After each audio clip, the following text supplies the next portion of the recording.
ప్రకటన గ్రంథాన్ని మనం ధ్యానం చేస్తూ వస్తున్నాం. దేవుడు మనకి మహత్తరమైన భాగ్యాన్ని ఇచ్చాడు. ఎందుకు అంటే చాలామంది దైవజనులు ఈ ప్రకటన గ్రంథం జోలికి వెళ్ళరు. ఎందుకంటే చరిత్రలో ఉన్న సత్యాలన్నిటినీ, చరిత్రలో జరిగిన సంగతులన్నిటినీ తీసుకురావాలా. చరిత్ర గ్రంథాల్లో గూగుల్లో ఎతికి ఎక్కడెక్కడ ఏం జరిగింది సంవత్సరాలతో సహా తీసుకురావాలా. వీటన్నిటిని ప్రజలకు అర్థమయ్యే రీతిలో చెప్పడం కుదరక బోరు కొట్టేస్తుందనో, లేకపోతే మొత్తం మీద కొంతమంది దైవజనులు అంత సాహసం చేయట్లేదు కూడా. ఎందుకో దేవుడు నెట్టాడు నన్ను, ఇంకా తప్పదు కదా. రాత్రి 4:30 అయింది ఇదంతా రెడీ చేసేసరికి. ఒకే గంట పడుకొని లేచి రెడీ చేసి వచ్చాం. చాలా సంతోషంగా ఉంది ప్రభు కోసం కష్టపడుతుంటే, దేవుని కోసం బిడ్డలారా. కాబట్టి ఇక మీకు అర్థమయ్యేటట్టు దేవుడే చెప్పాలా. ఈరోజు మాత్రం ఎట్లా పోద్దో మీ పాస్ట్లో మీరు చెప్పాలి నాకు. ప్రకటన గ్రంథాన్ని ఎంత కష్టమైన ఆపేదిలే, ఆమేనండి. ప్రకటన గ్రంథాన్ని ఎంత కష్టమైన ఆపేదిలో ముగించటమే అది పరిశుద్ధాత్మ దేవుని పని. పోయిన వారం ఏ అంశాన్ని గురించి చెప్పుకున్నాం గుర్తుందా? పోయిన వారం ఏ అంశాన్ని గురించి ఏందన్నా? అది ప్రకటన గ్రంథంలో రాయబడిన 4 తలుపుల గురించి. ఎన్నో అధ్యాయం? 3 అధ్యాయాలు ముగించబడ్డాయి కదా. ఇప్పుడు 4వ అధ్యాయంలో ప్రవేశించాం. దేవుని బిడ్డలారా, 4వ అధ్యాయం మొదట వచ్చిన చదివాము నిన్న.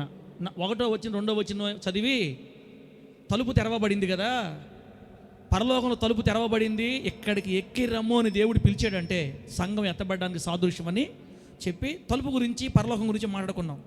అయితే కొంచెం ముందుకెళ్ళి ఇంకొక అంశాన్ని, ఆ 2వ వచనాల దగ్గరే మళ్ళీ ఇప్పుడు ఇంకో అంశాన్ని ధ్యానం చేయాలి మనం. 4వ అధ్యాయం నుంచి ఏం చదువుతుందో తెలుసా? ఒక్కసారి మీకు బిడ్డలారా రాసుకోండి. ప్రకటన గ్రంథాన్ని అవగాహన చేసుకోవాలంటే ఇంకొంచెం వివరంగా చెప్తాను మీకు. 1వ అధ్యాయం నుండి 3 అధ్యాయాల వరకు సార్వత్రిక సంఘాల చరిత్ర ఉంటుంది. 7 సంఘాల చరిత్ర అంటే భూమి మీద ఉన్న సంఘాలు ఎలా ఉండాలో దేవుడు తెలియజేశాడు. సార్వత్రిక సంఘాల చరిత్ర మొదటి 3 అధ్యాయాలు. 2వ పాయింట్లో 4వ అధ్యాయం నుండి 18వ అధ్యాయం వరకు 7 ఏళ్లలో జరగబోయే శ్రమల చరిత్ర ఉందన్నమాట. 4వ అధ్యాయంలో సంఘం ఎత్తబడిపోయింది. ఇప్పుడు 4వ అధ్యాయంలో మన సంఘం ఎత్తబడే సందర్భంలో ఉన్నాం. ఇప్పుడు ఇక ముందుకెళ్ళామంటే సంఘం మధ్యకాశలో ఉంటుంది. భూమి మీద జరగబోతున్న 7 ఏండ్ల మహాశ్రమల గురించిన వివరణ మనకి 18 అధ్యాయాలతో కనబడుతుంది. 19వ అధ్యాయం, 20వ అధ్యాయం 3వ పాయింట్ యేసుక్రీస్తు వారి 2వ రాకడ, బహిరంగ రాకడను గురించి నేర్చుకుంటాం.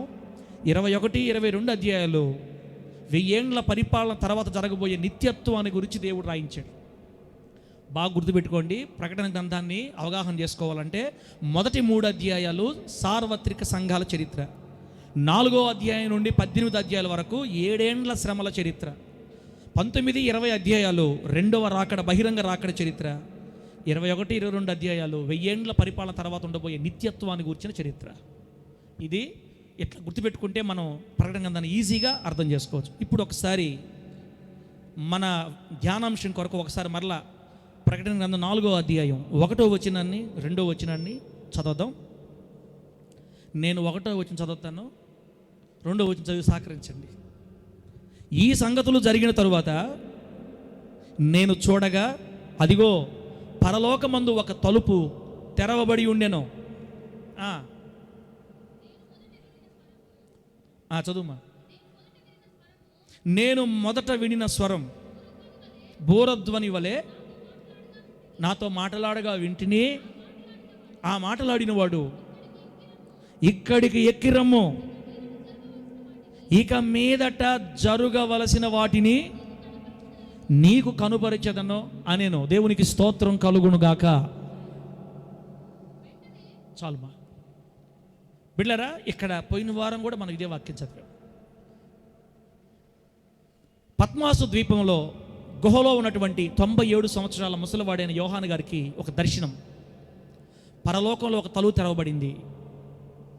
తనతో మొట్టమొదటిగా మాట్లాడిన ఆ స్వరం, భూరధ్వని వలె మాట్లాడుతున్న ఆ స్వరం ఇలా చెబుతుంది, ఇక్కడికి ఎక్కిరమ్ము, ఇక మీదట జరగవలసిన వాటిని నేను నీకు తెలియచేస్తాను అని చెప్పగానే ఆత్మవశుడైన యోహాను గారు పరలోకాన్ని కొనిపోబడ్డాడని మనం చదివాం.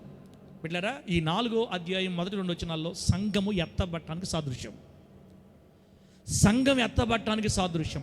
7 సంఘాల చరిత్ర ముగిసిన వెంటనే సంఘం ఎత్తబడుతుంది. 4వ అధ్యాయం 1-2 వచనాల్లో సంఘం ఎత్తబడిన తర్వాత ఇక మీద జరగబోయేదంతా 7 ఏండ్ల మహాశ్రమల కాలం జరగబోయే సంగతిలో. అయ్యా, ఈ పోయిన వారం ఈ ఒక్క వచనంలో పరలోకాన్ని గురించి, తలుపుల గురించి చెప్పావు. ఇప్పుడు మళ్ళీ ఏం చెప్పాలనుకుంటున్నామంటే, ఇప్పుడు నేను మీకు చెప్పాలనుకుంటున్న పాయింట్ ఏంటో తెలుసా? సంఘము ఎత్తబడింది అంటే యేసుక్రీస్తు వారు పరలోకంలో ఉన్నారా, మధ్యాకాశంలో ఉన్నారా? చెప్పండి. సంఘం ఎత్తబడేది ఎప్పుడు? యేసుక్రీస్తు వారు పరలోకంలో ఉన్నప్పుడా, మధ్యాకాశంలోకి వచ్చినప్పుడా? యేసుక్రీస్తు వారు పరలోకాన్ని నుండి తిమోతినా యేసుక్రీస్తు వారు పరలోకాన్ని నుండి దూతల్ని వెంటబెట్టుకొని 3వ ఆకాశము నుండి 2వ ఆకాశానికి, అనగా మధ్యాకాశానికి దిగి వచ్చిన తర్వాత యేసుక్రీస్తు వారి దూతలు భూలోకంకి వచ్చి బూరలు ఊతారు. బూరలు ఊదినప్పుడు అప్పటికి సిద్ధపరచబడి ఉన్న సజీవులైన నీతిమంతులకి ఆ బూరధ్వని వినబడుతుంది. సిద్ధపాటు లేని వారికి ఆ బూరధ్వని వినపడదు. వినబడిన వెంటనే రెప్పపాటులో మార్పు నొందుతారు. రెప్పపాటులో ఈ శరీరాలు మహిమను ధరించుకొని మేఘమండలం మీద ఎగిరి వెళ్ళిపోతాం. ఎక్కడికి? ఏ ఆకాశానికి? చెప్పాలా? మధ్యాకాశం అంటే 2వ ఆకాశం. 2వ ఆకాశం ఎక్కడుంది? మన కళ్ళ కనబడుతున్న సూర్య చంద్ర నక్షత్రాలకు పైన.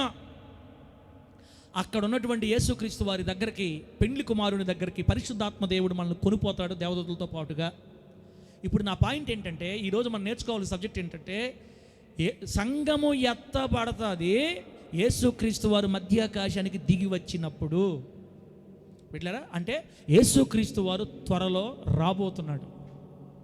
యేసుక్రీస్తు వారు త్వరలో రాబోతున్నాడు. ఈ మధ్యకాలంలో నేను ఒక వీడియోలో ఒక వ్యక్తి ఇలా మాట్లాడడం విన్నా. కొంతమంది కళ్ళు మూసుకుంటున్నారక్క. అమ్మా, కళ్ళు మూసుకుంటే ఇశ్రాయేల్ పాస్టర్ సహించలేడు. మీ ఇష్టం. ఇశ్రాయేల్ పాస్టర్కి నచ్చంది ఏదైనా ఉందంటే కళ్ళు మూయటమే. కొంతమంది మన కృష్ణపట్నం పోర్టులో ఉదయాన్ని సాయంత్రం దాకా బస్తాలు మోసి ఆ అలసిపోయిన తత్వం, ఆ అలసిపోయినటువంటి ముఖాలతో, దిగులుతో ఎట్లా ఉంటారో మందిరంలో కొంతమంది అట్లా వచ్చున్నారు. నా ప్రభు అయిన యేసయ్య మీ దిగులంతటినీ కొట్టివేయును గాక. మీరు మందిరంలో ఎట్లా ఉండాలంటే 1000 పగ్గాలేసి ఆపినా కూడా ఆగనంత. ఏ గుర్రాలు చెప్పండి? బైబిల్ గ్రంథంలో చురుకైన గుర్రాలు. ఐగుప్తు ఫరో రథాశ్వముల మాదిరిగా అన్నట్టు బైబిల్లో, పరమగీతాల్లో. ఐగుప్తు యొక్క రాజు ఫరో యొక్క గుర్రాలంట, వాటికున్న స్పీడు ఇంకెక్కడ ఉండదు. ఐగుప్తు ఫరో రథ గుర్రాల్లాగా, అశ్వముల మాదిరిగా దేవుని మందిరాల్లో చురుగ్గా, ఆనందంగా, అప్పుడప్పుడు ట్యూబ్లైట్ లేస్తా హుషారుగా ఉండాల. తేడా వచ్చిందంటే యేసునామలు బాంబులు వెళ్తాయి. నా మాట అర్థమైతే గట్టిగా హల్లెలూయా చెప్పండి. గట్టిగా హల్లెలూయా. గుర్రాల గురించి ఒక పాట పాడి. ఏం పాటది? త్వరగా. అగ్నిరథ సారథి నీ రథ అశ్వముగా, కృపయే నీ రథముకు నన్ను బంధించెను. మరణ శాసనము రద్దు చేయబడేననే కృపవార్త ప్రకటించుటకు నెల్లూరంతా అనుందా, విశ్వమంతా సంచరించవలెనని ఆజ్ఞ జారీ చేసితివి. నీ ఆజ్ఞను నేను ప్రకటించడానికి విశ్వమంతా పరిగెత్తుతున్న గుర్రం మాదిరి. కానీ మిడతలా గంతులు వేస్తా పరిగెత్తాల. దేవుని నామానికి మహిమ కలుగును గాక. ఇదంతా ఎందుకంటే మీరు చురుగ్గా ఉండాలని నా బాధ. ఇట్టుండేరంటే నేను నేను చెప్పలేను, నా వల్ల కాదు. సువాత్రాధన, నువ్వు రాత్రి 2 గంటల డ్యూటీ చేసి వచ్చిన కుదరదు. నేను కూడా నీతో పడి రాత్రి డ్యూటీ చేశా. మర్యాదగుండు.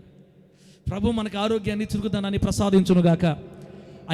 హెబ్రీ స్త్రీలు ఐగుప్తు స్త్రీల వంటి వారు కారు, బహు చురుకైన వారు హెబ్రీ స్త్రీలు. రైట్, పాయింట్లకు రండి.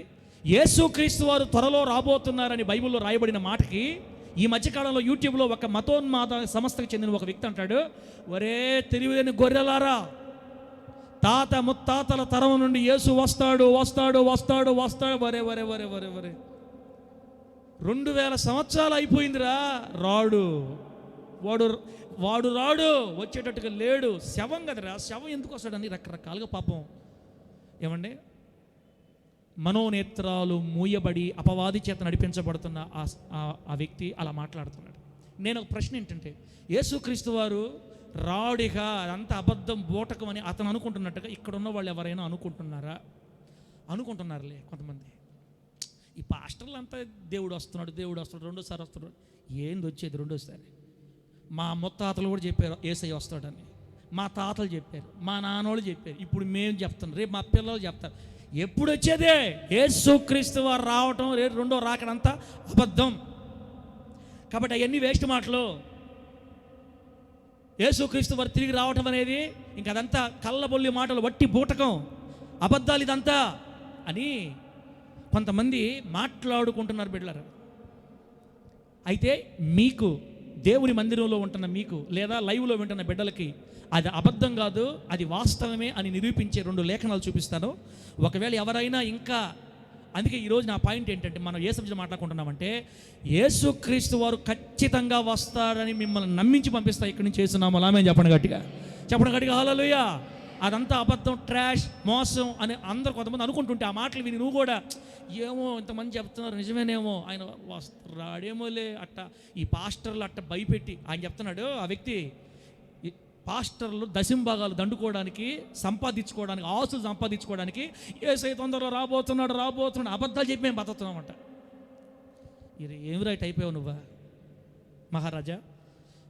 దశంభాగాలు తీసుకోవడానికి, ఆస్తులు పెంచుకోవడానికి యేసయ్య వస్తున్నాడని మేము అబద్ధాలు చెప్పి మిమ్మల్ని చేస్తున్నామంట. దేవుడు మహాదయ మిమ్మల్ని ప్రభు పిలిచాడు కాబట్టి మీరు ఆ మాటలు నమ్మట్లా. ఎవరైనా నమ్ముంటే ఈరోజు డిక్లేర్ అయిపోవాలి, యేసయ్య వస్తాడా రాడా. మనం మొదట్లోనే యేసుక్రీస్తు వారు మేఘారూఢ ఎప్పుడు వస్తాడు అని ఒక వాక్యం విన్నాం.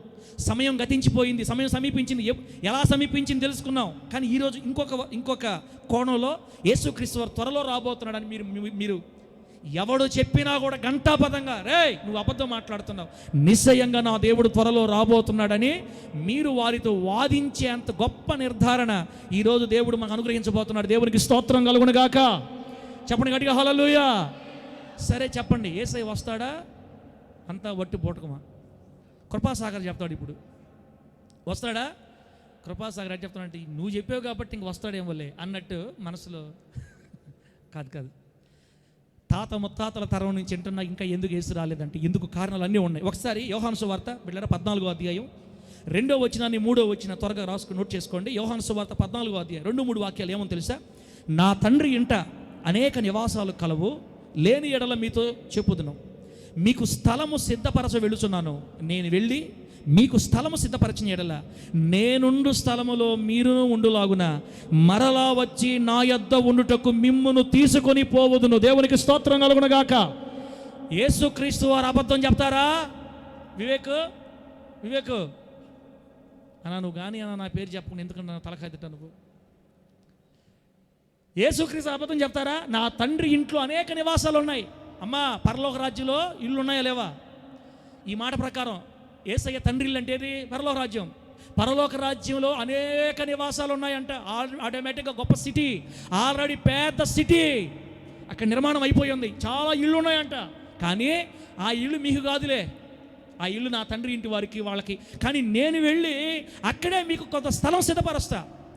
స్థలం సిద్ధపరిచి నివాసాలు కట్టి త్వరలో మరలా వస్తా. ఆమేన్ చెప్పండి గట్టిగా. మరలా వచ్చి మీరు నా యొద్ద ఉండుటకు మిమ్మల్ని తీసుకొని పోతాను. మాట ఇచ్చినవాడు మాట తప్పనివాడు.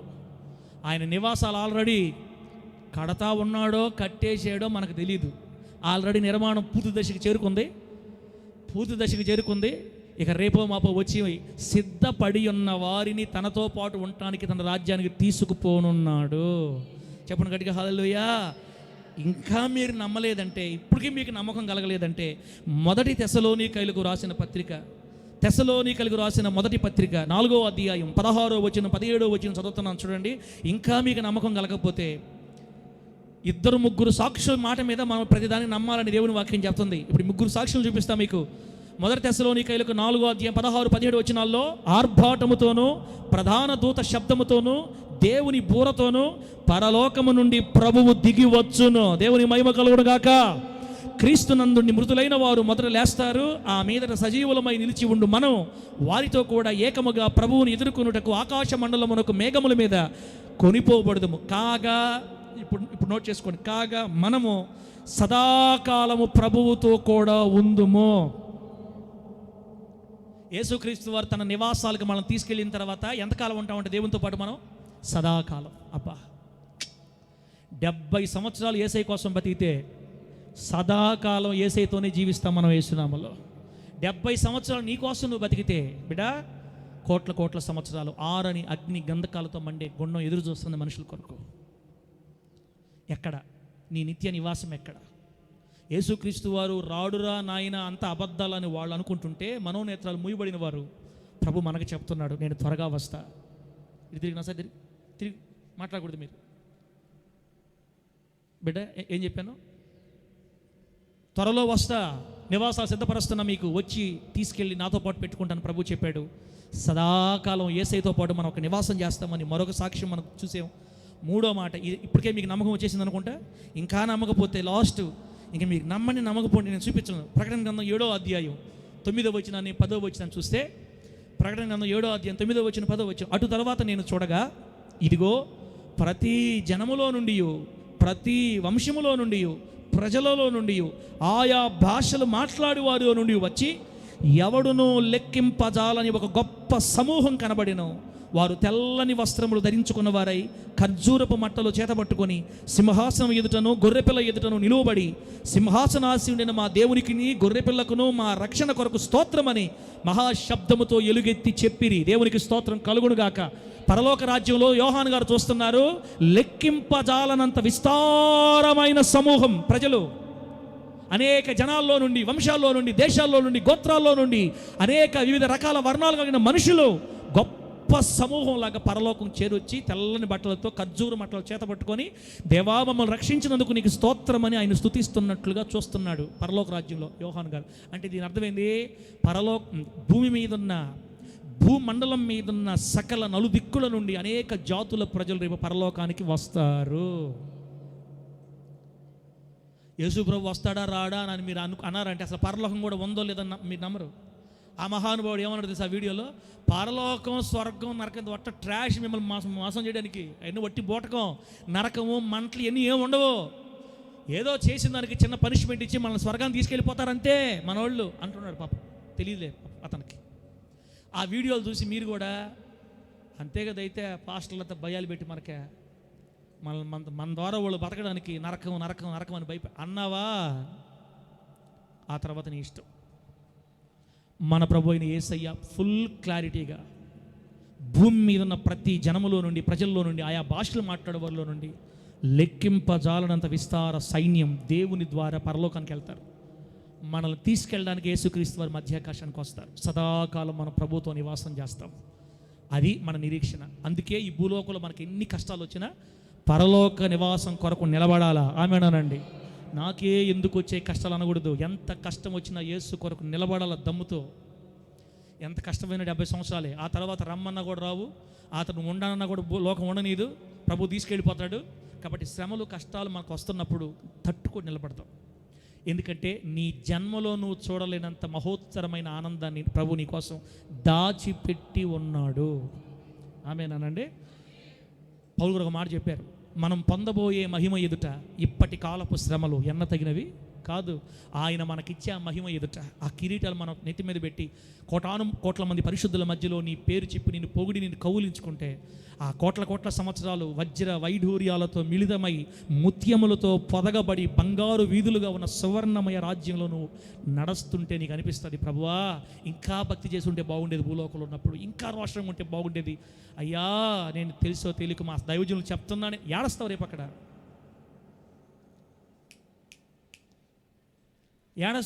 ఏడస్తాం. ఆ రోజు ఇంకా బాధపడతాం, చేసుంటే బాగుండేదని బిడ్డలారా. కాబట్టి ఇప్పుడు క్లియర్ అయింది, యేసుక్రీస్తు వారు ఖచ్చితంగా త్వరలో రాబోతున్నారు.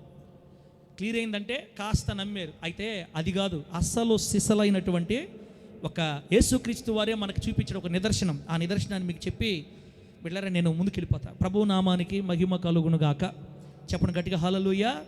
యేసుక్రీస్తు వారు త్వరలో రాబోతున్నాడని. పరలోకమందు తలుపు తెరవబడిన తలుపు ద్వారా మనుష్య కుమారుడు మధ్యాకాశం దిగి వస్తే సంఘం ఎత్తబడుతుంది. సంఘం ఎత్తబడిన తర్వాత భూమి మీద 7 ఏండ్ల మహాశ్రమలు స్టార్ట్ అయిపోతాయి. ఈ 7 ఏండ్ల శ్రమల కాలంలో జరగబోయే గొప్ప విపత్తును తెలియజేసేదే ప్రకటన గ్రంథం 4-18 అధ్యాయాలు. మనం లోపలికి పోయే ముందు యేసుక్రీస్తు వారు ఎప్పుడు వస్తాడు అనే దానికి ప్రత్యేకమైన నిర్ధారణ బైబిల్ గ్రంథంలో ప్రభు ఒక సూచన ఇచ్చాడు. ఆ సూచన చదువుకుందాం ఇప్పుడు. రండి బైబిల్ గ్రంథంలో మరలా మత్తయి సువార్త దగ్గర రండి ఒకసారి. యేసుక్రీస్తు వారు మనకు చెప్పిన గొప్ప మర్మ సంగతిని ధ్యానం చేద్దాం ఈరోజు. యేసుక్రీస్తు వారు రెండవ రాకడ సమయాన్ని నిర్ధారించే ఆ మర్మాన్ని చదువుకుందాం. మత్తయి సువార్త 24వ అధ్యాయం 3వ వచనాన్ని 3వ వచనం, 32వ వచనం, 33వ వచనం. ఎందుకంటే ఈ మూడే మనకు అవసరం అంతే. మత్తయి సువార్త 24, 3, 32, 33. ఆయన ఒలీవల కొండ మీద కూర్చుండి ఉన్నప్పుడు శిష్యులు ఆయన యొద్దకు ఏకాంతముగా వచ్చి, ఇవి ఎప్పుడు జరుగును? నీ రాకడకును ఈ యుగ సమాప్తికి నీ సూచనలేవి మాతో చెప్పుమనగా 32వ వచనం దగ్గర రండి ఇప్పుడు. అంజూరపు చెట్టును చూచి ఒక ఉపమానం నేర్చుకొనుడి.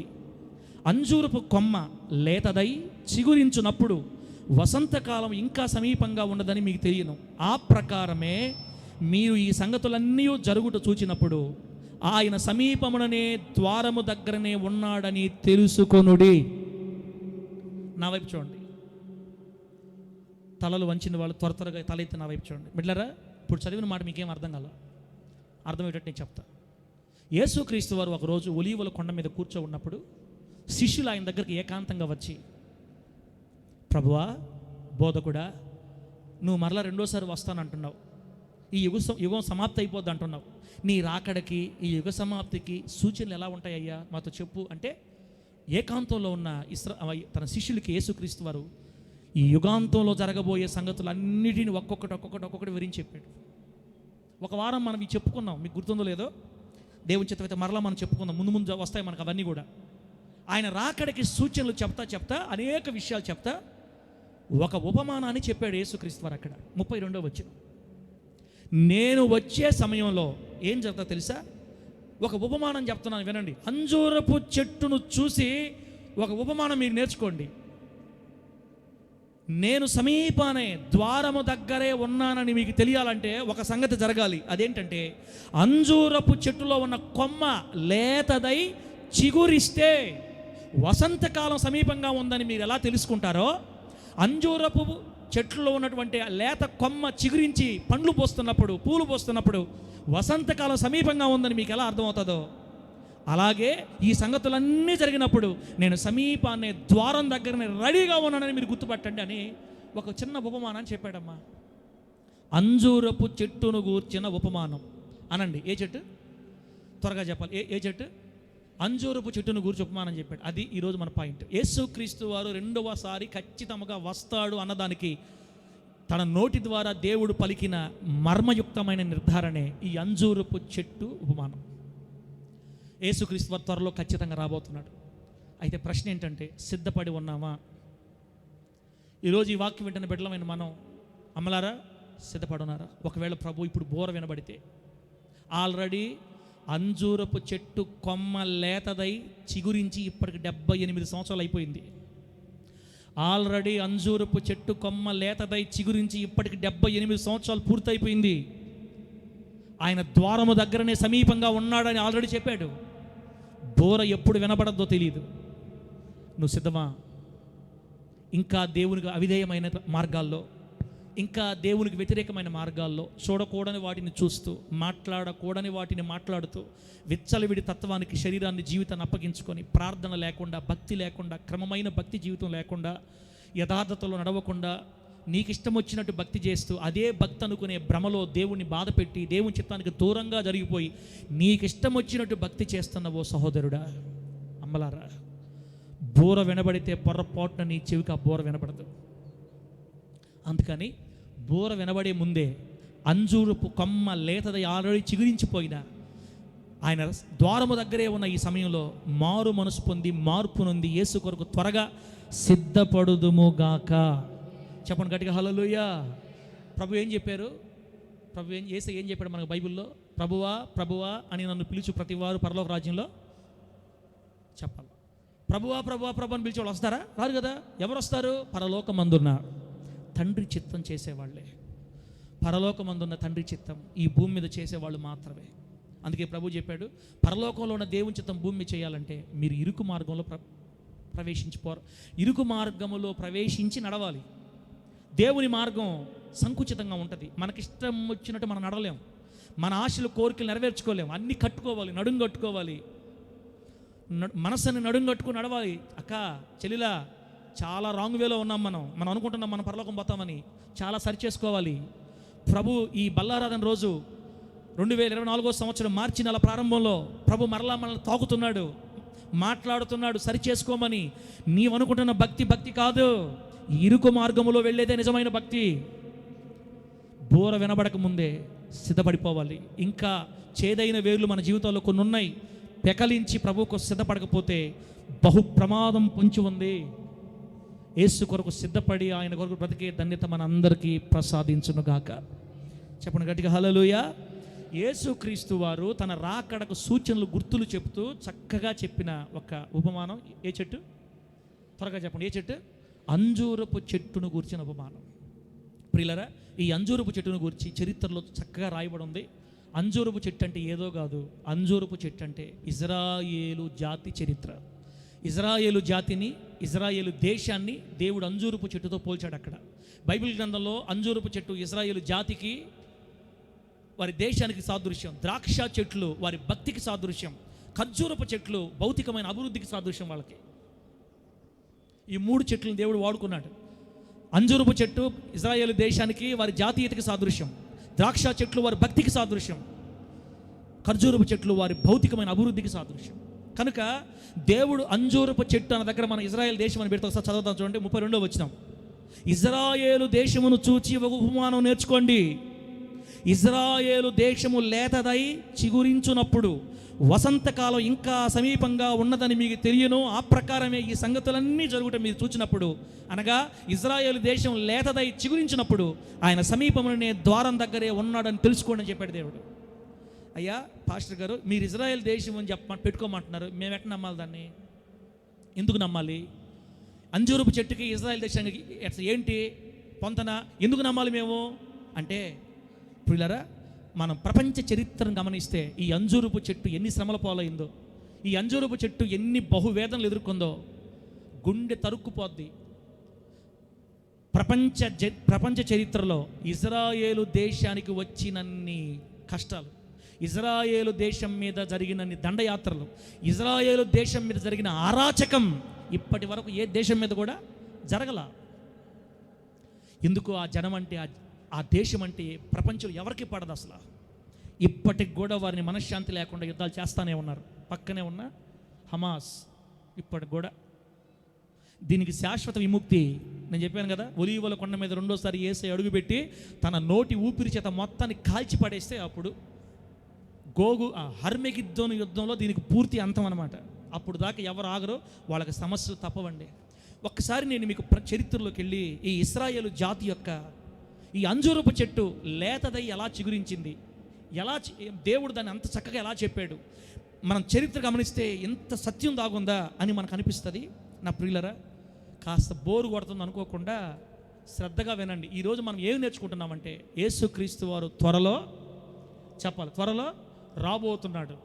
ఆయన రాకడని నిర్ధారిస్తున్న గొప్ప సత్యం అంజూరపు చెట్టు అని పిలువబడుతున్న ఇజ్రాయేలు జాతి చరిత్ర.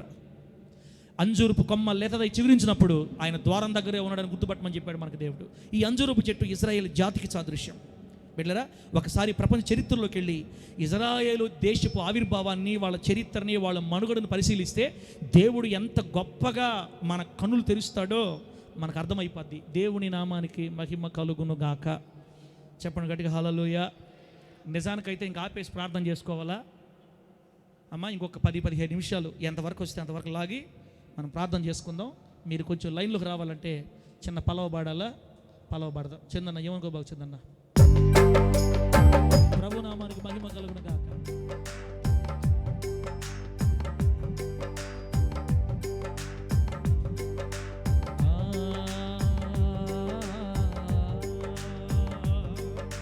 స్తోత్ర.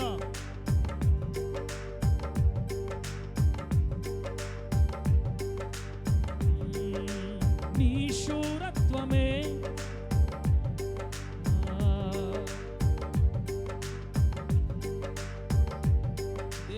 స్తోత్ర. మనం ఆ స్కేల్లో పాడలేమో, స్కేల్ తగ్గించాలా?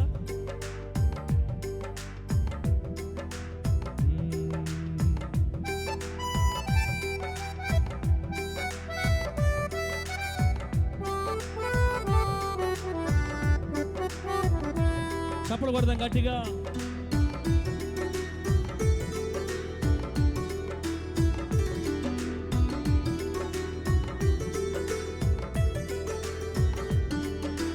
నీ శూరత్వమే నాకు నేర్పించనే, అలయని పోరాట పటిమగల యుద్ధ నైపుణ్యమే, ధీర దిగ్గజములే దిగువదేనే.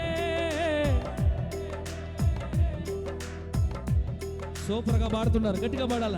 నీ శూరత్వమే నాకు నేర్పించనే, అలయని పోరాట పటిమగల యుద్ధ నైపుణ్యమే, ధీర దిగ్గజములే దిగువదేనే. నేను నీ సైన్యమైనందుకే లెక్కించలేని వేవేల సైన్యముతో ప్రత్యర్థి సేనలను లెస్సగా ఓడించుటకు, లెక్కించలేని వేవేల సైన్యముతో ప్రత్యర్థి సేనలను లెస్సగా ఓడించుటకు, సేవా వెలుగులోనికి జన సంద్రమును నడుపుచుంటివి, మహావీరుడా యుద్ధ శూరుడా పాదాభివందనం. ఈ సేవా వెలుగులోనికి జన సంద్రమును నడుపుచుంటివి, మహావీరుడా యుద్ధ శూరుడా పాదాభివందనం. నీవే మకరందం నా నోటికి అతి మధురం, నీ చూపే రవి కిరణం నా హృదికే మనోహరం.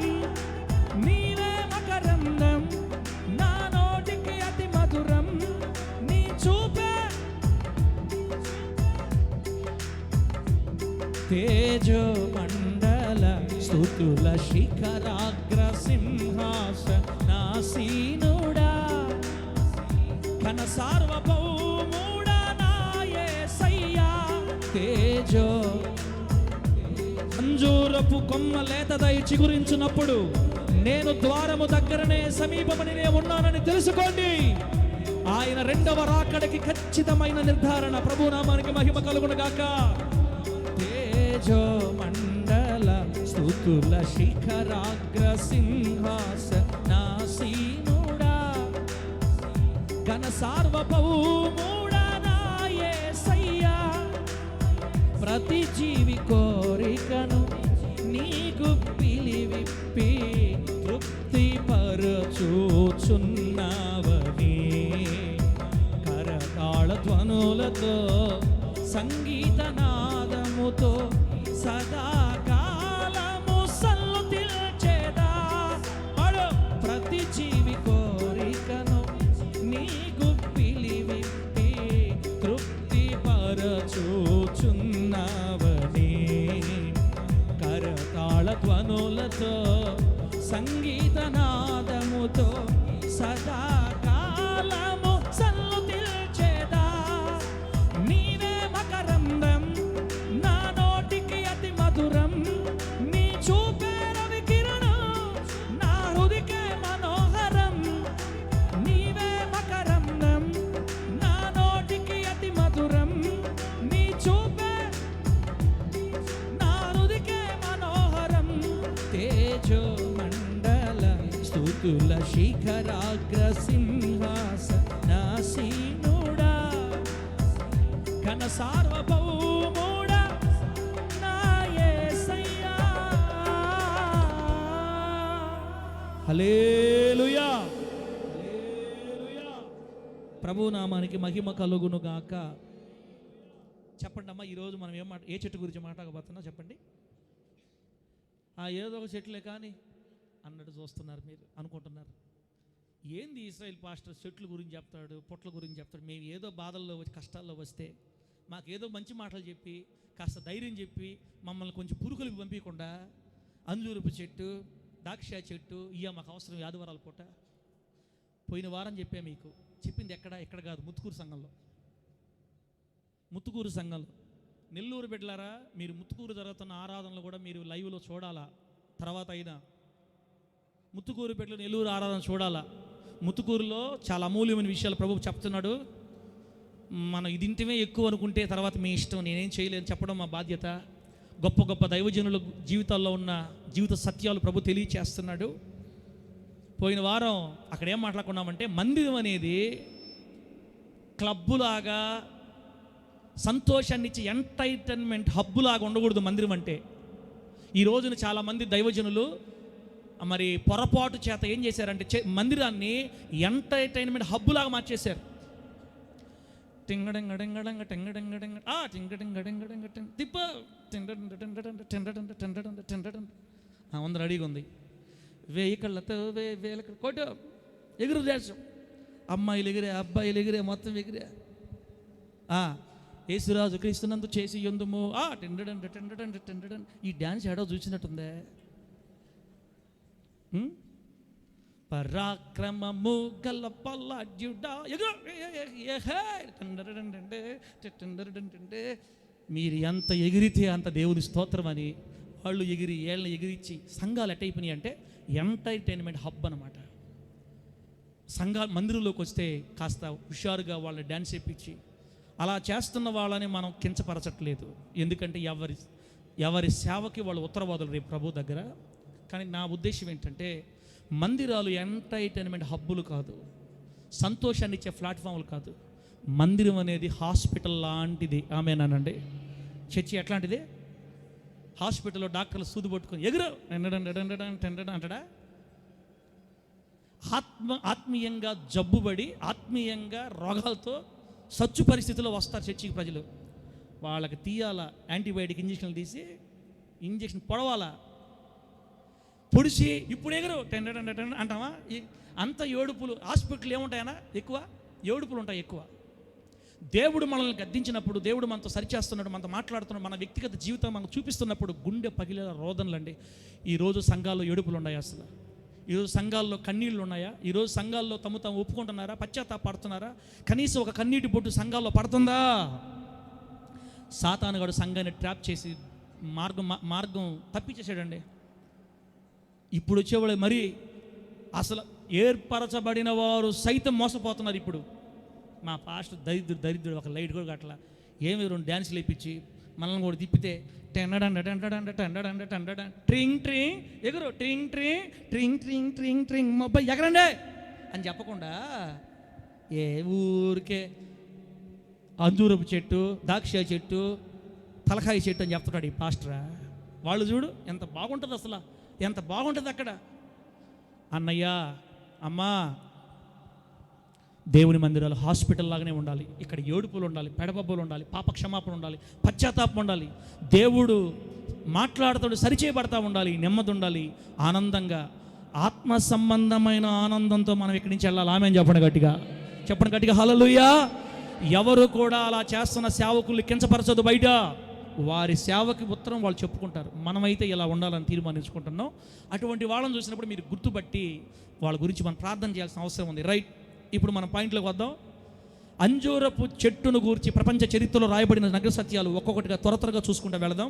అంజూరపు చెట్టు అంటే ఏం చెప్పాను? ఇజ్రాయేలు దేశం లేదా ఇజ్రాయేలు జాతి. అసలు అంజూరపు చెట్టు నాటాలి కదా. ఫస్ట్ అంజూరపు చెట్టు పుట్టించాలా. అంజూరపు చెట్టు నాటడం, అంజూరపు చెట్టు పుట్టడం అంటే అర్థమైందంటే ఇజ్రాయేల్ దేశం ఆవిర్భావం. ఒకసారి ప్రస్తుతానికి భూమి మీద 6000 సంవత్సరాల మానవ జాతి చరిత్ర ఉంది. ఇప్పటికి భూమి మీద దేవుడు ఆదామును చేసిన నాటి నుండి ఇప్పటికీ 6000 సంవత్సరాలు గతించిపోయి 24 సంవత్సరాలు ఎక్స్ట్రా అయింది. అంతే. భూమి మీద మానవులు లక్షల సంవత్సరాలు లేరు, వేల సంవత్సరాలు లేరు. ఏమంటే 6000 సంవత్సరాలు, జస్ట్ 6000 సంవత్సరాల చరిత్ర మాత్రమే మానవ జాతికి. అయితే మానవ జాతి చరిత్రలో క్రీస్తు పూర్వం 1921 సంవత్సరంలో, యేసుక్రీస్తు వారికి ముందు 1921 సంవత్సరాల క్రితం దేవుడు తన కొరకు భూలోకములో ఒక వ్యక్తిని స్వాస్థ్యంగా పిలుచుకున్నాడు. అతడే అబ్రహాం. అబ్రహామును దేవుడు మొదటిగా పిలిచాడు. భూమి మీద తనకంటూ ఒక స్వాస్థ్యం ఉండాలని. ఇతను నుండి వచ్చిన వారే హెబ్రీయులు లేదా ఇశ్రాయేలీలు. అబ్రహాము ఇస్సాకును కన్నాడు, ఇస్సాకు ఏశావు యాకోబులు అన్నాడు. యాకోబులో వచ్చిన 12 మంది ఇశ్రాయేలీలుగాను హెబ్రీగా పిలువబడ్డారు. మనందరికీ తెలుసు. ఇది జరిగింది ఎప్పుడు? క్రీస్తుకు పూర్వం 1921. ఆ టైంలోనే దేవుడు అబ్రహాముకు వాగ్దానం చేశాడు, నువ్వు నీ తండ్రి ఇంటి నుండి బయటకు వస్తే నేను చూపించబోయే దేశం అంతటిని నీ సంతానానికి నేను స్వాస్థ్యంగా ఇస్తా. ఆమె చెప్పండి గట్టిగా. నేను చూపించబోయే ప్రాంతం అంతా నీ సంతానానికి స్వాస్థ్యంగా ఇస్తా. అదే అంజూరపు చెట్టును గూర్చిన దేవుడిచ్చిన ప్రవచనం వాళ్ళకి. ఆ ఒక దేశాన్ని నేను మీకు రాసిస్తా అని చెప్పాడు. ఖచ్చితంగా ఈ మాట నెరవేర్చకూడదు. ఏమండి, ఈ మాట నెరవేర్చడానికి దేవుడు కాలక్రమంలో క్రీస్తుకు పూర్వం 1491 చదువుకున్న వాళ్ళు రాసుకోండి. ఒక్కసారి మీకు అర్థం కాదు, రాసుకోండి. తర్వాత మళ్ళా వినండి. ఇది చాలా మెయిన్. మనకి ఇజ్రాయేలు జాతి చరిత్ర తెలియడం వల్ల మనం చాలా విషయాలు బైబిల్ తెలుసుకుంటాం. బిడ్డలారా, ఇవన్నీ మాకెందుకు అనుకోబాకండి. కాస్త చదువు రాకపోయినా ఏదో సార్ చెప్తున్నాడు, మొత్తం మీద ఇజ్రాయేల్ జాతి అంటున్నాడు. వినండి. కాలక్రమంలో క్రీస్తుకు పూర్వం 1491 యేసుక్రీస్తు వారికి ముందు 14 సంవత్సరాల క్రితం ఈజిప్టు నుండి ఇజ్రాయేలీలు మోషే గారి నాయకత్వంలో బయలుదేరి కానాను దేశానికి ప్రయాణం అయ్యారు. నేనేం చెప్తున్నాను మీకు? అంజూరపు చెట్టు చరిత్ర చెప్తున్నాను మీకు. క్రీస్తుకు పూర్వం 1491 ఐగుప్తులో నుంచి బయలుదేరారు. క్రీస్తుకు పూర్వం 1451 యెహోషువ గారి నాయకత్వంలో దేవుడు కానాను దేశములో వారిని స్థిరపరచాడు. దేవునికి స్తోత్రం కలుగును గాక. మీ మనసుల్లో మీ నోట్బుక్లో రాసుకోండి, అంజూరపు చెట్టును దేవుడు నాటాడు. దేవునికి స్తోత్రం కలుగును గాక. అబ్రహాముకి 19వ సంవత్సరంలో క్రీస్తుకు పూర్వం వాగ్దానం చేస్తే 1451 అనగా ఇంచుమించుగా 500 అంతేనా, అంతే 500-600 సంవత్సరాల తర్వాత తన సంతానానికి దేవుడు కానాను దేశం అనే అంజూరపు చెట్టుని బహూకరించాడు. మంచిది. ఏం దానివల్ల మాకేంటయా ఇచ్చాడు. తర్వాత చూడండి, ఇజ్రాయేలీలు దేవుడు అనుగ్రహించిన ఇశ్రాయేల్ రాజ్యాన్ని కొంతమంది రాజులు పరిపాలించారు. మనకు తెలుసు, న్యాయాధిపతుల పరిపాలన తర్వాత రాజులు పరిపాలించారు. వారిలో మొట్టమొదటి రాజు సౌలు రాజు కదా. మొత్తం ఏమండి, ఆ పక్క 19 మంది రాజులు, ఈ పక్క 20 మంది రాజులు పరిపాలించారు. క్రీస్తుకు పూర్వం 1095 నుండి క్రీస్తు పూర్వం 585 అంటే ఇంచుమించుగా 510 సంవత్సరాల పాటు ఇజ్రాయేలు దేశాన్ని అనగా అంజూరపు చెట్టుని రాజులు పరిపాలించారు. మరలా జాగ్రత్త, రెండోసారి మరలా అప్పుడప్పుడు వినండి, మీకు గుర్తొస్తుంది. 510 సంవత్సరాలు ఇజ్రాయేల్ దేశాన్ని రాజులు పరిపాలన చేశారు. ఈ ఇశ్రాయేల్ రాజుల కాలంలోనే క్రీస్తుకు పూర్వం 1006 సంవత్సరంలో దేవుడు సొలొమోను గారి చేత మందిరాన్ని కట్టించుకున్నాడు. దేవుని స్తోత్రం కలుగును గాక. మందిరాన్ని కట్టించుకున్నాడు. కూర్చోరా రే, కూర్చో త్వరగా. బిడ్డలారా, ప్రపంచంలో ఇశ్రాయేలు జాతి చరిత్ర చెప్తున్నా. మనం అబ్రహాం గారి దగ్గర నుంచి స్టార్ట్ ఇప్పుడు ఎక్కడ దాకా వచ్చాం? సొలొమోను దేవాలయం దాకా వచ్చేసాం. ఇది ప్రపంచ చరిత్రలో నమోదైన విషయాలు. క్రీస్తుకు పూర్వం 1006లో సొలొమోను దేవాలయం నిర్మించబడింది. ఓకేనా? ఆ తర్వాత ఇశ్రాయేలీయుల యొక్క దుష్ట ప్రవర్తన మూలంగా, వారి యొక్క నీచమైన ప్రవర్తన, విగ్రహారాధన మూలంగా దేవుడు కోపపడి సమూలంగా వాళ్ళని శత్రువుల చేతికి చెరగా అప్పగించేశాడు. అది సరిగ్గా క్రీస్తుకు పూర్వం 721లో ఉత్తర రాజ్యమైన ఇజ్రాయేల్ రాజ్యం అష్షూరుకి వెళ్ళిపోయింది. క్రీస్తుకు పూర్వం 586లో కల్దీయుల రాజు నెబుకద్నెజరు ద్వారా యూదా దేశం చెరలోకి వెళ్ళిపోయింది.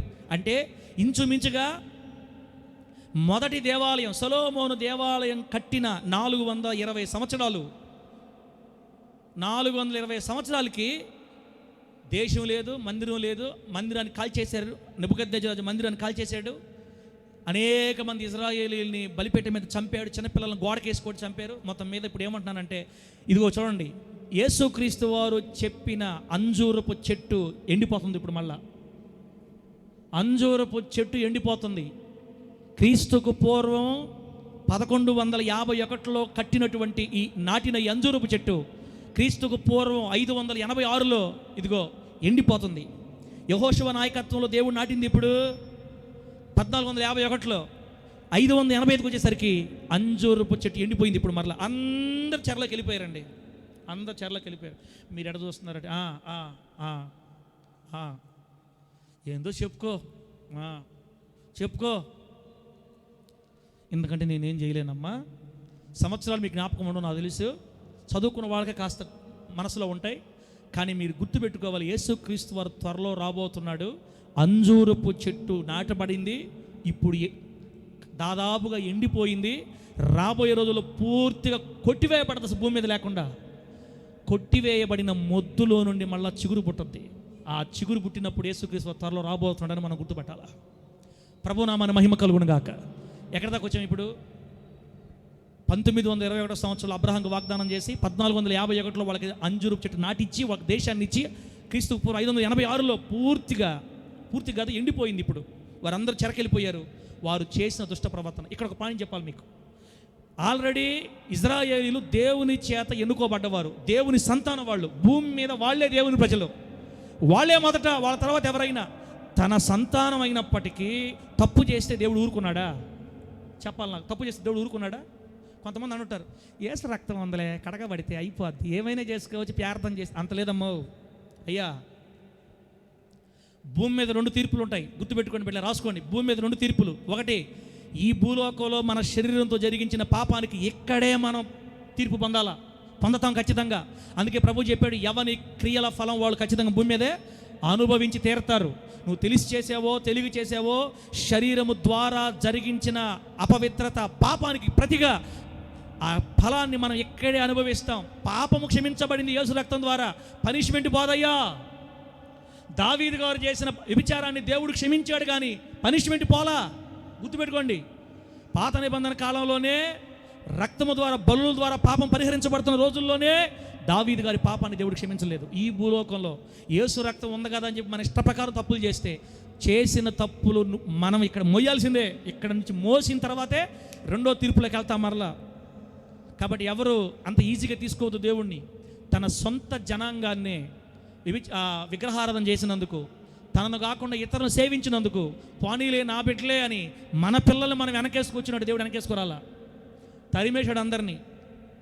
70 సంవత్సరాల పాటు చెరలో తరిమేశాడండి. కాబట్టి మనకిష్టం వచ్చినట్టు బతకడానికి దేవుని బైబిల్ గ్రంథం ఒప్పుకోదు. ఆమేనండి. మర్యాదగా మనసును నడువుని కట్టాల్సిందే. కృపాసాగరు ఆదివారం చర్చికి పోతే చాలు, తర్వాత బయట వారం రోజులు మన ఇష్టం ఎట్టని చేసుకోవచ్చు. కుదరదు. ఇక్కడ నడుం కట్టితేనే బాగుంటుంది. నడుం కట్టకుండా మన ఇష్టం వచ్చినట్టు చేస్తే ఇక్కడే అనుభవించాలా. చిన్నదైనా పెద్దదైనా గుర్తుపెట్టుకోండి. ఫలితం, తీర్పు ఇక్కడే అనుభవించాలి. 2 తీర్పులు ఉన్నాయి. శరీరానికి ఎక్కడ తీర్పు జరగద్ది, ఆత్మకి మధ్య తీర్పు జరగద్ది. కాబట్టి తన సొంత జనాంగాన్ని ప్రభు వదలలేదు. ఇంకో మాట చెప్పమంటారా? ఈ అష్షూరు రాజ్యానికి చెరగా వెళ్ళిపోయినటువంటి ఇశ్రాయేల్ రాజ్యం తిరిగి మరలా యెరూషలేముకి రాలేదు, ఇజ్రాయేల్ దేశానికి రాలేదు. ఎందుకంటే వారు దేవుని అంతగా బాధించారనమాట. ఇజ్రాయేలు దేశం 2గా చీలినప్పుడు ఉత్తర రాజ్యానికి మొట్టమొదటి రాజు నెబాతు కుమారుడైన యెరోబాము 2 దూడలను చేయించి, దానిలో ఒకటి బేతెల్లో ఒకటి పెట్టి విగ్రహారాధన ప్రోత్సహించి ఇజ్రాయేలు దేశాన్ని విగ్రహారాధన నింపేస్తే, ఆ తర్వాత వచ్చిన అహాబు భార్య అయిన యెజెబెలు అసలు దేవుని రాజ్యాన్ని విగ్రహాలమయం చేసేసింది. వీరిద్దరూ చేసిన పాపిష్టి కార్యాలకి తిరిగి మరలా ఉత్తర రాజ్యమైన ఇశ్రాయేల్ రాజ్యం పుంజుకోవాలా, చెదిరిపోయారు ప్రపంచమంతా. వాళ్ళు అసలు తిరిగి మళ్ళీ వెనక రానిలే. దేవుడు దావీదుకు వాగ్దానం చేశాడు కాబట్టి, తన సంతానానికి దీపాన్ని ఇస్తానని చెప్పాడు కాబట్టి, వారిని కృపతో జ్ఞాపకం చేసుకొని దావీదు నీతిని బట్టి దావీదు సంతానాన్ని తిరిగి మరలా 70 సంవత్సరాల తర్వాత యెరూషలేము తీసుకొని వచ్చాడు. దేవునికి స్తోత్రం కలుగును గాక. చెప్పండి గట్టిగా హల్లెలూయా. ఇప్పుడు ఎండిపోయింది అంజూరపు చెట్టు. ఆల్రెడీ అందరూ వెళ్ళిపోయారు, ఎవరు లేరు ఇక్కడ. కానీ ఆ ఎండిపోయినటువంటి అంజూరపు చెట్టుని మరలా బాగు చేసే పనిని దేవుడు 4 రాజుల మీద పెట్టాడమ్మా. 4 రాజుల మీద. గుర్తుపెట్టుకోండి. ఆ 4 రాజులు ఎవరంటే, పారసీక రాజులైన కోరేషు, బబులోనీయులు, కల్దీయుల రాజ్యం లేదా బబులోను సామ్రాజ్యం అంతరించిపోయిన తర్వాత మాదీయ పారసీక సామ్రాజ్యం వచ్చింది. ఆ మాదీయ పారసీక రాజుల్లో 4, కోరేషు, దర్యావేషు, అహష్వేరోషు, అర్తహషస్త. ఈ 4 రాజుల్ని దేవుడు మందిరాన్ని కట్టడానికి, యెరూషలేం పట్టణాన్ని కట్టడానికి దేవుడు వాడుకున్నాడు. ప్రభు నామానికి మహిమ కలుగును గాక. ఆయనే పడద్రోయగలడు, ఆయనే కట్టించగలడు. ఆమేనండి. ఏషాలేస్తే ఆయనే కూల్చేస్తాడు. కన్నీళ్ళు విడిచి మరలా క్షమాపణ అడిగి సరి చేసుకుంటే మరలా ఆయనే కడతాడు మనల్ని. మందిరాలను కూల్పించింది ఆయనే, రాజుల చేత మళ్ళీ కట్టించింది ఆయనే. క్రీస్తుకు పూర్వం 538 కోరేషు, 519 దర్యావేషు, 457 అహష్వేరోషు, 445 అర్తహషస్తు ద్వారా ఏమండి జెరుబ్బాబేలు, యజ్రా, నెహెమ్యా ఈ 3 నాయకుల ద్వారా దేవుని మందిరాన్ని, ప్రాకారాన్ని తిరిగి కట్టారు. తిరిగి పూర్వ వైభవాన్ని తీసుకొని వచ్చారు. మరలా ఎండిపోయిన అంజూరపు చెట్టు చిగురించింది. దేవునికి స్తోత్రం కలుగునుగాక. చెప్పండి గట్టిగా హల్లెలూయా. సొలొమోను గారు కట్టిన మందిరాన్ని మొట్టమొదటిసారి కూల్చేసింది బబులోను రాజు నెబుకద్నెజరు. కాల్చి పొడి చేశాడు అంతే. మొత్తం కాల్చి పొడి చేసిన మందిరాన్ని ఏమండి తిరిగి మరలా 538లో 4 యవనస్తులు, జెరుబ్బాబెలు, ఎజ్రా, నెహెమ్యా, వీళ్ళ ద్వారా మందిరాలు అలాగే ఏమండి ప్రాకారాలు కట్టబడి మరలా యెరూషలేము పట్టణం లేదా అంజూరపు చెట్టు కాస్త చిగురించింది. దేవుని నామానికి మహిమ కలుగును గాక. దీన్ని రెండో దేవాలయం అంటారు. మొదటి దేవాలయం నెబుకద్నెజరు కూల్చేస్తే తిరిగి మరలా దాన్ని పునర్నిర్మాణం చేసి మరలా కట్టి జెరుబ్బాబెలు ద్వారా రెండో మందిరం కట్టబడింది. ఈ రెండో మందిరం 446 సంవత్సరాలు మనుగడలో ఉంది. పిల్లరా మీకు టకటక చెప్తా చూడండి. ఇప్పుడు దాకా మీకు క్లియర్గా అర్థం చేసుకున్నారని అనుకుంటుండా నేను అలసిపోయాను. దేవుని నామానికి స్తోత్రం కలుగును గాక. మనం ఎక్కడి నుంచి స్టార్ట్ చేసాం తెలుసా? ఇజ్రాయెల్ చరిత్ర అబ్రహాం గారి దగ్గర నుంచి స్టార్ట్ చేసాం. అబ్రహాం గారి దగ్గర స్టార్ట్ చేసి ఇప్పుడు దేవుని మందిరం మొట్టమొదటిసారి నెబుకద్నెజరు కూల్చేస్తే రెండోసారి మరలా జెరుబ్బాబెలు, నెహెమ్యా, మరి ఎజ్రా వీళ్ళు కలిసి కట్టించారు. ఆడకొచ్చున్నాం. మొదటి మందిరం కూలిపోయింది, రెండో మందిరం కట్టబడింది, యెరూషలేము పట్టణం కట్టబడింది. మరలా కాస్త ఎండిపోయిన చెట్టు చిగురించింది. పూర్తిగా నరికివేయబడద్ది. చూడండి, పూర్తిగా నరికివేయబడద్ది. ఇప్పుడు చూడండి వెళ్ళరా అప్పుడు మరలా కట్టబడిందా? క్రీస్తుకు పూర్వం 445 సంవత్సరంలో తిరిగి మరలా యెరూషలేము పట్టణం అర్తహషస్త రాజు ద్వారా పూర్తి కట్టబడి మనుగడలోకి వచ్చింది. అంజూరపు చెట్టు చిగురించింది. దేవునికి స్తోత్రం కలుగునుగాక. తర్వాత క్రీస్తుకు పూర్వం 332లో గ్రీకు వీరుడైన అలెగ్జాండర్ జైత్ర యాత్ర ద్వారా ఈ యెరూషలేము పట్టణం లేదా ఈ ఇజ్రాయెల్ దేశం అలెగ్జాండర్ చేతుల్లోకి వెళ్ళిపోయింది. అప్పటి వరకు తమ దేశాన్ని వారే పరిపాలించుకున్నారు. బాగినన్న తమ్ముళ్ళరా, అంజూరపు చెట్టు ఎండిపోయే సంగతి చెప్తున్నా. అప్పటి వరకు ఇజ్రాయెల్ దేశాన్ని వారే పరిపాలించుకున్నారు. కానీ దేవుడు ఇప్పుడు 332 వచ్చేసరికి ఇతర రాజుల చేతుల్లో పెట్టేశాడు. వారు వాళ్ళ ఏరియాల్లో బానిసలుగా బతుకుతున్నారు, ఇతర రాజుల కింద బతుకుతున్నారు. 332లో అలెగ్జాండర్ చేతికి దేవుడు ఈ పట్టణాన్ని, ఈ దేశాన్ని అప్పగించేశాడు. ఆ తర్వాత గ్రీకుల పరిపాలనలో ఉన్నటువంటి యెరూషలేము పట్టణాన్ని, ఇజ్రాయెల్ దేశాన్ని క్రీస్తు పూర్వం 65 వచ్చేసిన దగ్గరికి మన టైం దగ్గరకు వచ్చేస్తా ఉన్నాం మనం. క్రీస్తుకు పూర్వం 2000 సంవత్సరాల కింద స్టార్ట్ అయిన చరిత్ర ఇదిగో 65కి వచ్చేసింది. క్రీస్తుకు పూర్వం 65లో ఇజ్రాయెల్ దేశాన్ని రోమా సైన్యాధిపతి అయిన పాంపే. ఈ మాటలు మీకు గుర్తొస్తున్నాయా? ఫస్ట్ వారం మనం చెప్పుకున్నాం. నెబుకద్నెజరు రాజుకు కల వచ్చింది, కలలో ప్రతిమ కనపడింది. ఆ ప్రతిమ దేనికి సాదృశ్యం చెప్పండి? ప్రపంచాన్ని పరిపాలించబోయే సామ్రాజ్యాలకి సాదృశ్యంగా మనం తల ఎవరు చెప్పండి? మమ్మల్ని అడగబాకు సార్, ఇప్పుడు నువ్వు చెప్పిందే మాకేం అర్థం కాల. నువ్వు మళ్ళీ తల ఎవరు, మెడక ఎవరు మేము చెప్పలేం. నెబుకద్నెజరు రాజు కలలో కనబడిన ప్రతిమ యొక్క తల బబులోను సామ్రాజ్యానికి సాదృశ్యం. ఇదిగో భుజాలు, కడుపు వరకు ఉన్నటువంటి ఇదంతా ఏమండి ఇత్తడి, వెండి, బంగారం తర్వాత వెండి. వెళ్ళారా? ఈ వెండి బబులోను సామ్రాజ్యం తర్వాత మాదీయ పారసీక సామ్రాజ్యం. ఈ టైంలోనే మరలా మోడిబారిపోయిన ఆ ఎండిపోయిన అంజూరపు చెట్టు మరలా చిగురించింది మాదీయ పారసీక సామ్రాజ్యం తర్వాత. ఈ మాదీయ పారసీక సామ్రాజ్యాన్ని గ్రీకులు ఆక్రమించుకున్నారు. ఇదిగో నడుము మొదలుకొని మోకాళ్ళ పైభాగం వరకు, నడుము మొదలుకొని తొడల వరకు ఉన్నటువంటి ఈ భాగం ఏదది గ్రీకు పరిపాలన. ఈ గ్రీకు పరిపాలనలో ఇజ్రాయెల్ దేశం గ్రీకుల చేతుల్లో ఉంది. ఇదిగో కాళ్ళు దగ్గర మోకాళ్ళ కానించి కింద దాకా వచ్చింది రోమా సామ్రాజ్యం. ఇదిగో క్రీస్తు పూర్వం 65లో ఈ రోమా సామ్రాజ్యం ఇజ్రాయెల్ దేశం తన చేతుల్లో తీసుకొని పాంపే అనే సైన్యాధిపతి గ్రీకులను ఓడించి ఇజ్రాయెల్ దేశాన్ని, యెరూషలేము పట్టణం తన హస్తగతం చేసుకున్నాడు. ఆ పరిశుద్ధ పట్టణం అనగా అంజూరపు చెట్టు రోమా చేతుల్లోకి వెళ్ళిపోయింది. దేవునికి స్తోత్రం కలుగునుగాక. చెప్పండి గట్టిగా హల్లెలూయా. ఈ రోమా సామ్రాజ్య పరిపాలకుడు గలిలయకు అధిపతి అయిన మన బైబిల్లో చూస్తున్న హేరోదు అనే రాజు. హేరోదు ఒక యూదుడు. హేరోదు అనే రాజు యూదుడు కాబట్టి తన పట్టణం మీద, మందిరం మీద మక్కువ చేత క్రీస్తుకు పూర్వం 20వ సంవత్సరంలో 40 సంవత్సరాల పాటు యెరూషలేము మందిరాన్ని మరలా పునర్నిర్మాణం చేశాడు. సొలొమోను గారు కట్టినప్పుడు మందిరం ఎలా ఉందో ఇంచుమించుగా అలాగే వైభవంగా తన పరిపాలనా కాలంలో యెరూషలేము మందిరాన్ని పునర్నిర్మాణం చేశాడు. యెరూషలేము పట్టణాన్ని కట్టించాడు. అంటే హేరోదు కాలంలో మరలా అంజూరపు చెట్టు ఇంకాస్త వికసించింది. దేవునికి స్తోత్రం కలుగునుగాక. ఈ మందిరంలోనే అనగా రెండవసారి కట్టబడిన దేవుని మందిరంలో యేసు ప్రభు వారికి పేరు పెట్టబడింది. యేసు ప్రభు వారికి అభిషేకం చేయబడింది. దేవునికి స్తోత్రం కలుగునుగాక.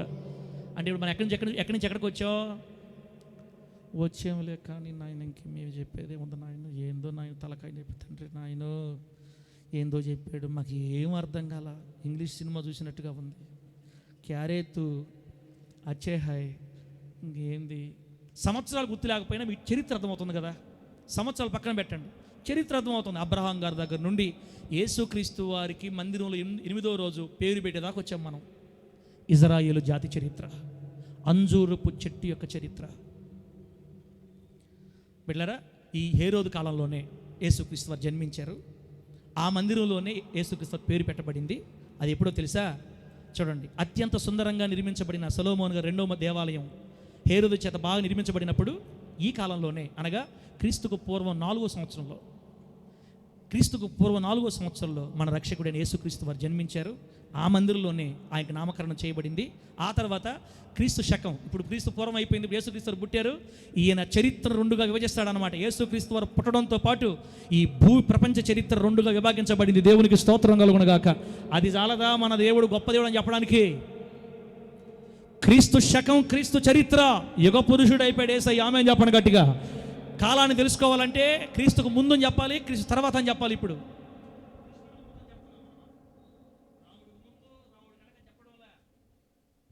దయ, క్రీస్తుకు ముందు, క్రీస్తుకు పూర్వం, క్రీస్తుకు ముందు, తర్వాత. ఎంత సంతోషం!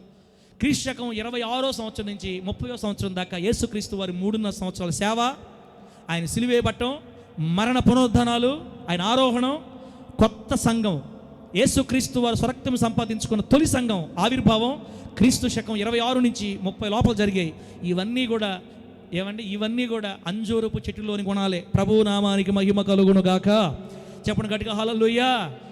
లాస్ట్కి వచ్చేస్తున్నాం, ముగిచ్చేస్తా బిడ్డలారా. అయిపోయింది, ఇక 3 పాయింట్లే.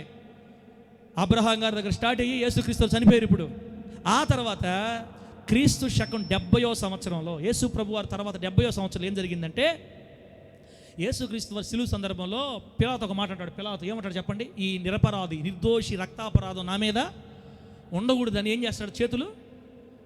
చెప్పండి అమ్మా, చేతులు కడుక్కుంటాడు. ఆ టైంలో ఇజ్రాయేలీలు అందరూ, పరిసయ్యులు, శాస్త్రులు ఏమంటారు తెలుసా?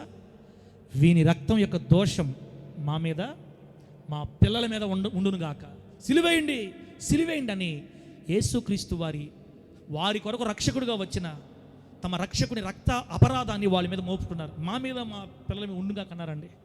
సరిగ్గా ఏమండి, ఈ శాపం వాళ్ళకి క్రీస్తు శకం 70లో వచ్చింది వాళ్ళ మీదకి. రోమా చక్రవర్తి అయిన టైటస్ క్రీస్తు శకం 70వ సంవత్సరంలో ఏమండి, అట్లాగే యేసుక్రీస్తు వారు సొలొమోను కట్టిన సుందరమైన దేవాలయాన్ని, హేరోదు నిర్మించిన దేవాలయాన్ని చూస్తూ ఉంటే శిష్యులు అంటున్నారు, బోధకుడా ఎంత చక్కగా ఉందో మందిరం కదా, ఎంత బాగా కట్టారు కదా అంటుంటే యేసుక్రీస్తు అన్నారు, మీరు చూస్తున్న ఈ మందిరం రాయి మీద రాయి లేకుండా పడద్రోయబడిపోద్దని చెప్పాడు. ఈ 2 ప్రవచనాల ప్రకారం క్రీస్తుకు 70వ సంవత్సరంలో రాయి మీద రాయి లేకుండా పడద్రోయబడి నాశనం అవుతుందని చెప్పినటువంటి ఆ ప్రవచనం రోమా చక్రవర్తి టైటస్ ద్వారా 70వ సంవత్సరంలో యూదుల దేవాలయాన్ని, యెరూషలేం పట్టణాన్ని బూడిద చేసేసాడంత ఈ టైటస్ చక్రవర్తి వచ్చి. రాయి మీద రాయి లేకుండా పడద్రోసి కాల్చి పడేసడం మొత్తం. వేలాది మంది యూదుల్ని దేవాలయంలో గోడకేసి, బండకేసి, పిల్లలను కొట్టి, యవనస్తులను చంపి, లక్షల మంది యూదుల్ని ఐగుప్తు దేశానికి బానిసలుగా పంపేస్తే అక్కడ ఎవరు అతను వాళ్ళు కొనుక్కోలా. ఆ మహా భయంకరమైన వధ ఊచకోతకి భయపడిపోయిన ఇజ్రాయేలీలు తమ దేశాన్ని వదిలిపెట్టి భూ దిగంతాలకి చెదిరిపోయారు పూర్తిగా. ఏ సంవత్సరం? క్రీస్తు శకం 70. టైటస్ చక్రవర్తి చేసిన వధ భయకంపితులైపోయి లక్షల మంది యూదులు వలస వెళ్ళిపోయారు. ఎట్టు పడితే అట్టు, కొడుకెట్టిపోయాడో తండ్రికి తెలియదు, భార్య ఎట్టిపోయిందో భర్తకు తెలియదు, ఎట్లు పడితే చెదిరిపోయారండి. అసలు ఆయన రక్తాపరాధం మా మీద, మా పిల్లల మీద ఉండుగా అని చెప్పుకున్నారు. వాడు 90% జనాభా వెళ్ళిపోయారు ఇతర దేశాలకి. ఎంతోమంది చనిపోయారు, కొంతమంది ఎట్టబడితే చెదిరిపోయారు. భూ ప్రపంచం అంతా చెదిరిపోయారండి. ఆ 70వ సంవత్సరం నుంచి 135వ సంవత్సరం దాకా, క్రీస్తు శకం 135వ సంవత్సరం దాకా 1, 2, 3, 100 మంది, 500 మంది చల్లా చెదురుగా అక్కడక్కడక్కడ ఉండేవాళ్ళు. 135వ సంవత్సరం తర్వాత ఒక్క యూదుడు కూడా ఇజ్రాయేలు దేశంలో లేకుండా కనుమరుగైపోయి ప్రపంచ దేశాల భూమి ఎంత వరకు ఉందో అంతవరకు చెదిరిపోయారు. ఆ చెదిరిపోయిన వాళ్ళు మన భారతదేశానికి కూడా వచ్చారు. దేవునికి స్తోత్రం కలుగును గాక. ఎక్కడికి వచ్చారు?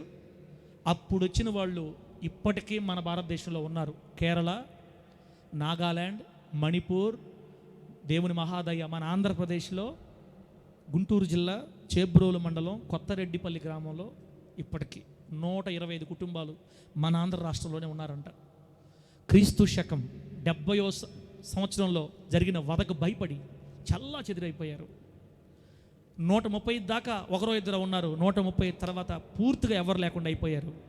అదే అదునుగా చూసుకున్నటువంటి చుట్టుపక్కల ఉన్న శత్రువులు ఇజ్రాయేలు దేశాన్ని మ్యాప్లో లేకుండా తుడిచేసి, ఇజ్రాయేల్ అనే పేరు తీసేసి పాలస్తీనాగా మార్చేసి, ఇజ్రాయేలీలు భూమి మీద లేరని నామకరణం చేసి, అంజూరపు చెట్టు ఎండిపోవడం కాదు, మొత్తం నరికివేయబడింది భూమి మీద.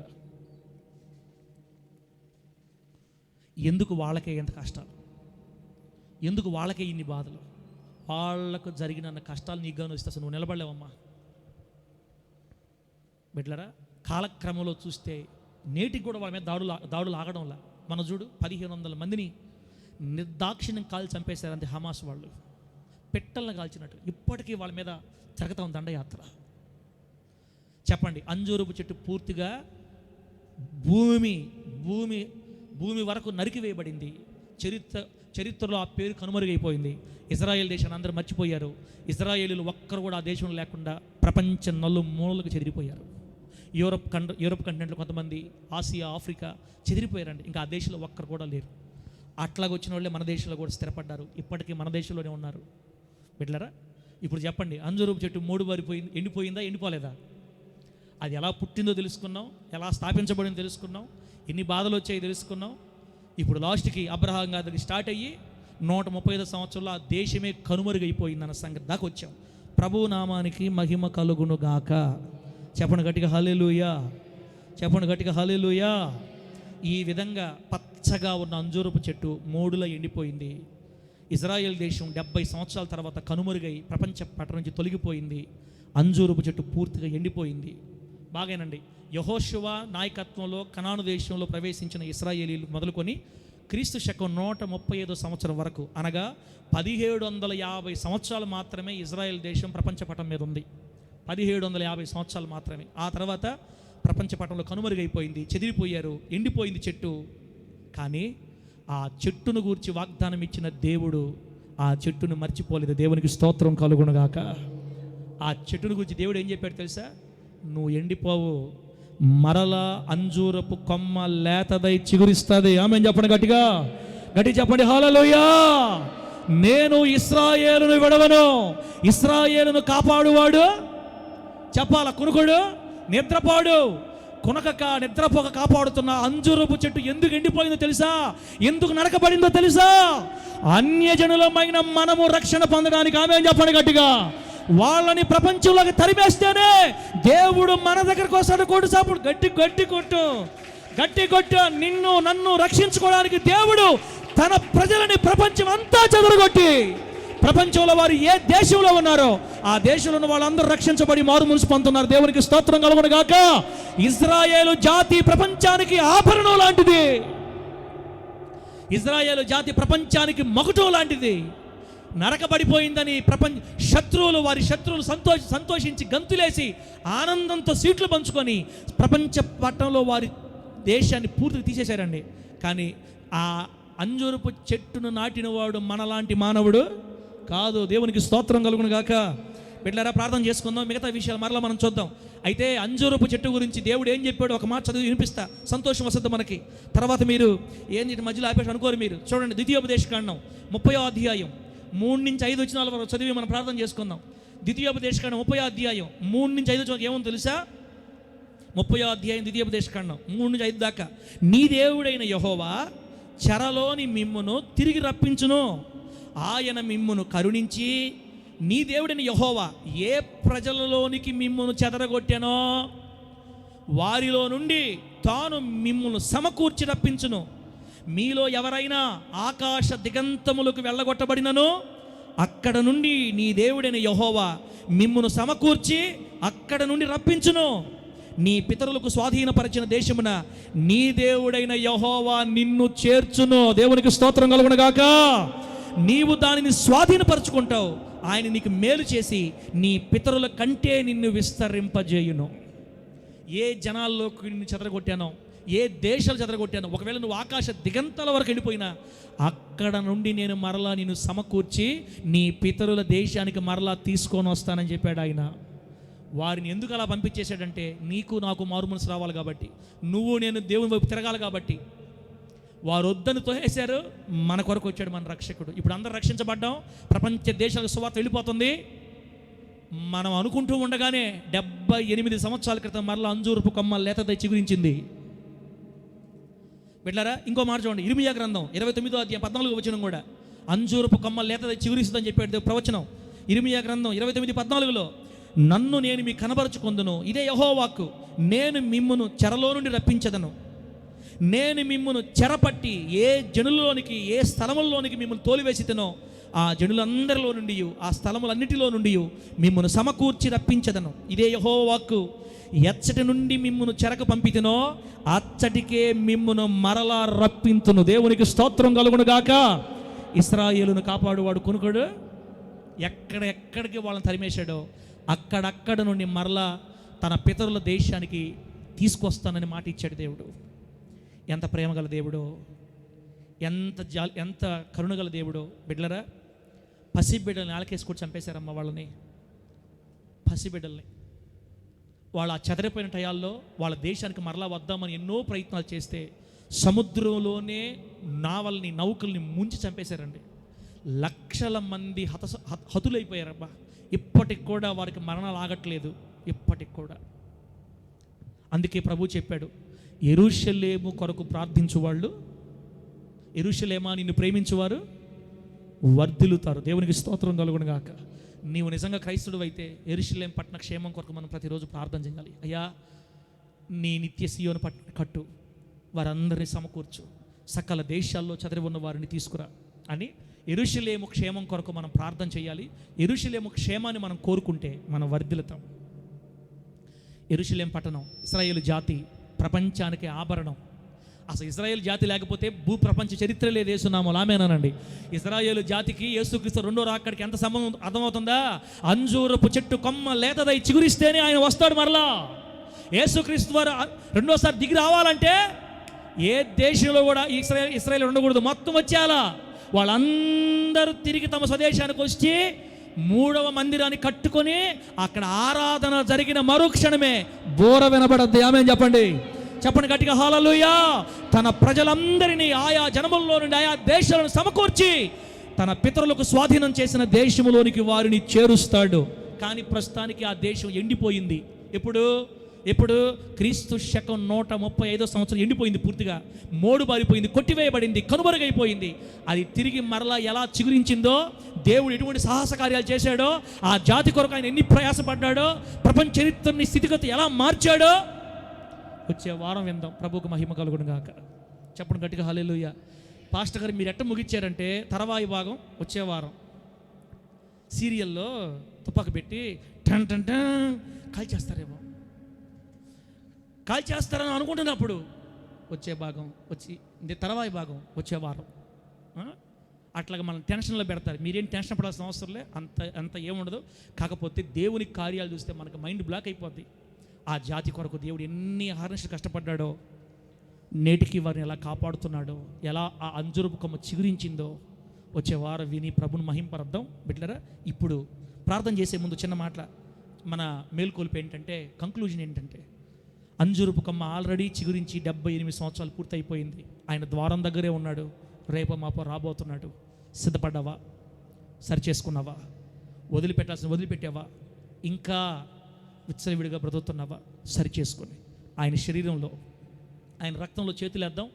ఆల్రెడీ అంజూరపు కొమ్మ చిగురించింది. అంజూరపు కొమ్మను చిగురింపజేసిన దేవుడు మన బ్రతుకులు కూడా